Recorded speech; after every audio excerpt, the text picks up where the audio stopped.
Hoy se cumplen 4 años desde que Gustavo Cerati sufriera este accidente cerebrovascular que lo mantiene en estado de coma. Por ese motivo, la clínica en la que está internado dio a conocer un nuevo parte médico donde informa de una nula evolución neurológica, además de la ausencia de complicaciones agudas. Queremos conversar más respecto del estado en el que podría estar el cantante y hablar un poco más de esa patología. Y para eso está aquí en el estudio el neurocirujano de la Clínica Las Condes, el doctor Armando Ortiz. Doctor, gracias por venir. ¿Cómo le va? Bien, muchas gracias. Cerati seguramente, doctor, creo que debe ser el caso emblemático respecto de lo que puede llegar a ocurrir con este tipo de patología. Pero también es el caso más emblemático quizá producto de la cantidad de tiempo que ha pasado sin despertar. La pregunta que cabe entonces es saber si un enfermo de esas características, después de 4 años, tiene alguna posibilidad médica real de poder despertar del coma.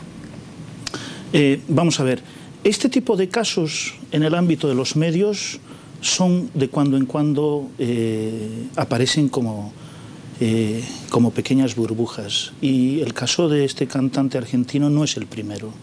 La misma historia, un poco más antes, la compartía la italiana Eluana Englaro, que generó un debate gigantesco. Correcto. En Italia.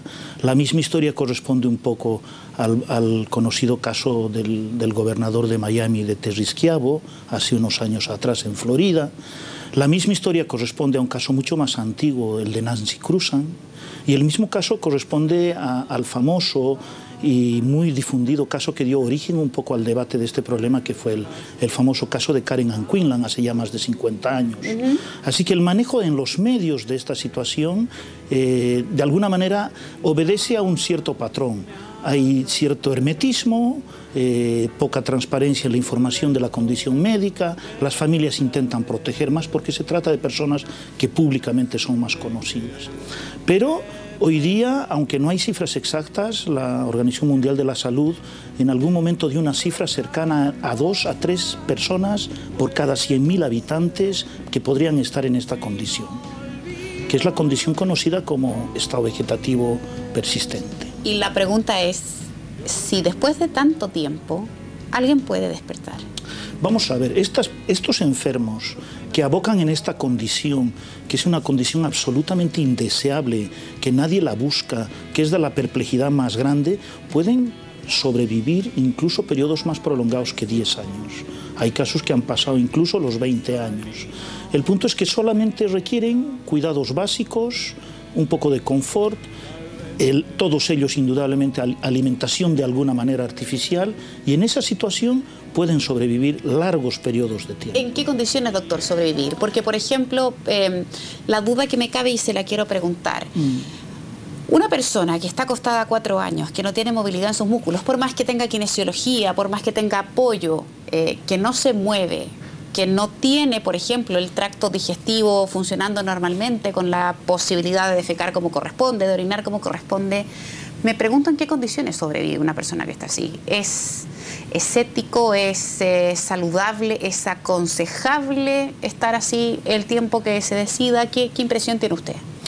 Este es un debate muy complicado de abordar y de hecho gran parte de la bioética se ha dedicado de alguna manera a tratar de precisar algunas ideas sobre esto, pero no es tan sencillo.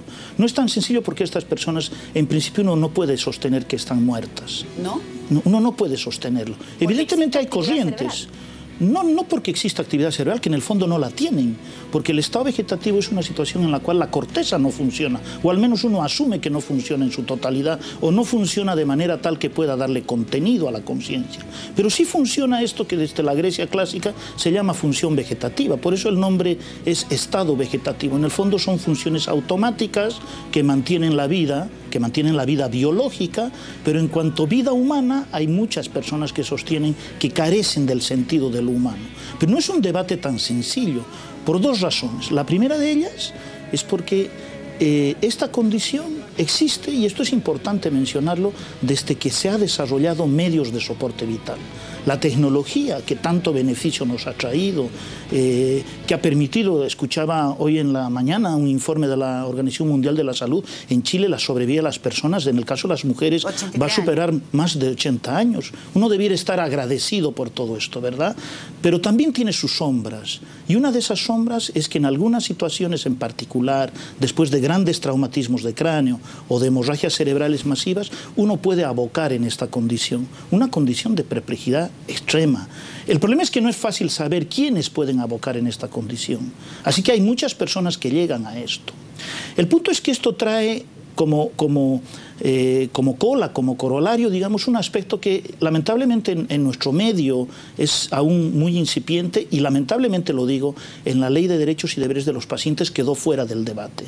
Y es lo que se refiere al testamento vital, a la instrucción previa, a la posibilidad de que todos nosotros podamos manifestar cómo quisiéramos que nos trataran o cómo quisiéramos que limitaran terapias. ¿Hablar de eutanasia? No, no estoy hablando de eutanasia, estoy hablando de la libertad que tienen todos los seres humanos, al menos de gestionar o de decir cómo no quisieran seguir viviendo.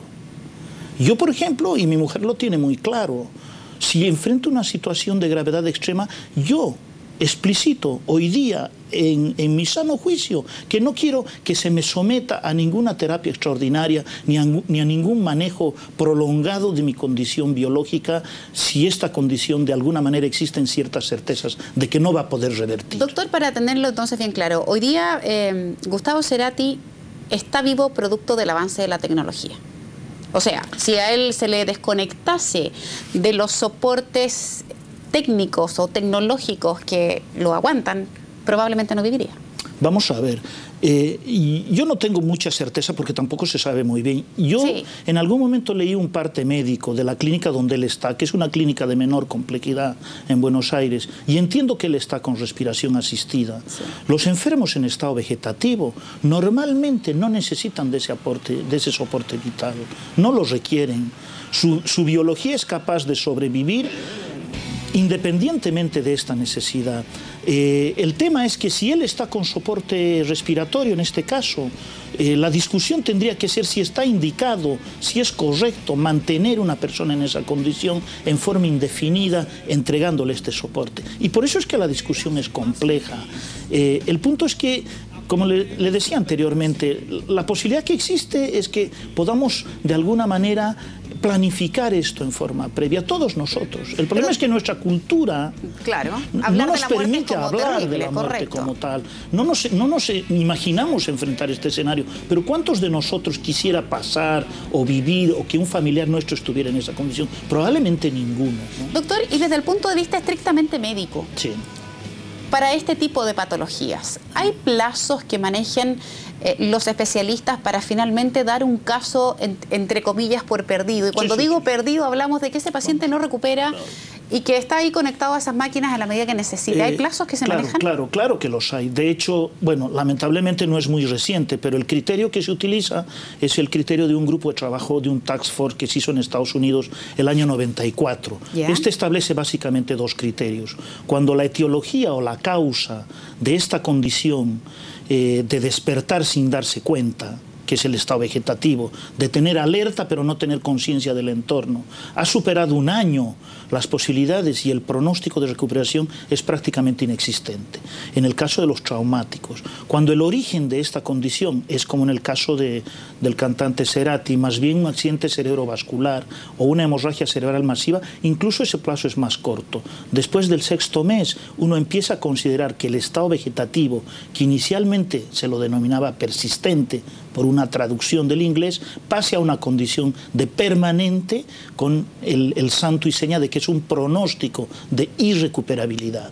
El punto es qué hacer después de que estas personas alcanzan el año, una vez que uno determina que han superado el tiempo de espera para poder catalogarlos de permanente. El punto es que en ese momento la toma de decisiones tiene que incorporar de todas maneras la opinión de los familiares y la opinión, si acaso se tiene, del propio paciente cuando existe un testamento. Injusto que recaiga sobre un familiar, digamos. O sea, yo me pongo en el lugar de la madre que va a diario a verlo ahí a la clínica Flenny. Que entre otras cosas ella sigue con la esperanza porque de que dice él pueda por recuperar. ejemplo, mueve los dedos y que tiene ciertos reflejos, pero entiendo, y usted me saca del error, que finalmente son impulsos o estímulos que no obedecen a una voluntad explícita de ese paciente de querer mover cierta extremidad o de mover su cabeza. ¿Eso es así? Esto es así, esto es así. La condición clínica de estado vegetativo se acompaña de algunas cosas que no están. Por ejemplo, no está la conciencia, por ejemplo, no está el control de esfínteres. Son enfermos que de alguna manera tienen los esfínteres con incontinencia, digamos. No se alimentan solos, no tragan, no degluten, pero sin embargo abren los ojos. Tienen ciclos de sueño-vigilia y tienen algunos movimientos reflejos. Normalmente si uno encuentra uno de estos enfermos que no tiene ningún movimiento, debiera plantearse seriamente que pudiera ser otra la condición. Tienen algunas respuestas automáticas, que no son parte de una acción propositiva y mucho menos de una corticalización de la acción. Por lo tanto, pues el término, aunque peyorativo, se ajusta un poco al tipo de vida que tienen. Tienen una vida exactamente similar a la que tienen los vegetales. De ahí es que donde viene el nombre. Doctor, y finalmente quiero quedarme con el mensaje respecto de abordar esto no solo como sociedad, como familia, como país. ¿Qué naciones han resuelto este tema de manera legal cuando uno habla de deberes y derechos de pacientes? Usted es español, pero me imagino... No, hombre, no lo soy. ¿No? Soy más vecino, soy boliviano. Ah, yo pensé que era español por su acento. Bueno, boliviano entonces, pero me imagino que debe haber países en el mundo que han abordado el tema seriamente y han quitado el peso sobre un cuerpo médico y sobre un familiar respecto de la decisión si mantiene conectado o no a alguien que está ahí sin poder manifestarse. Sí, hay algunos que lo han hecho. Yo diría que en el entorno europeo bastante, y sobre todo en el entorno anglosajón, en el entorno norteamericano principalmente. Pero tampoco se trata de intentar establecer una norma jurídica que dé un corte y que diga esto se hace y esto no se hace. La verdad es que hay que revisar caso a caso y hay que tomar en cuenta, como les decía al comienzo, la importancia que tiene las creencias, los valores, la opinión y el deseo finalmente que tienen los familiares de hacerse cargo o no del cuidado a veces en forma indefinida de estas personas.